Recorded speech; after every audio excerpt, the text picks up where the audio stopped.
சக்கரவர்த்தி தர்மத்தில் சிறந்தவன். ஆனால் ஆணவம் பெருகுது.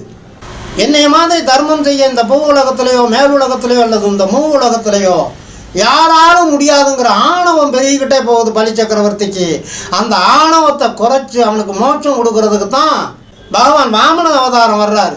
சுக்கிர பகவான் அந்த பலி சக்கரவர்த்தி கிட்ட போய் வந்திருக்கிறவன் கேட்கறது எதையும் கொடுத்தீங்கன்னா நீ அழிஞ்சு போயிடுவா, கொடுக்காதேங்கிறார்.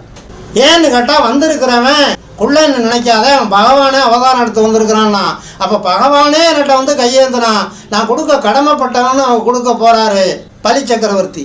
அதை தடுக்கிறான் சுக்கிர பகவான். அந்த தாரை வார்க்கிறதுக்காக நீர் தாரை வார்க்கக்கூடிய அந்த கெண்டிக்குள்ள உள்ளே போய் அந்த ஓட்டைக்குள்ளே அடைச்சிக்கிட்டு நிற்கிறான். எப்படி பகவான் தாரை வார்த்து இந்த தானத்தை 3 அடியில் நிலம் வாங்குவார்னு பார்த்துப்படுறேன்னு அப்படி விழிச்சுக்கிட்டு இருக்கிற போது அவருடைய பவித்திரத்தினால உள்ள குத்தி ஒத்த கண்ணை கெடுத்து விட்டார்.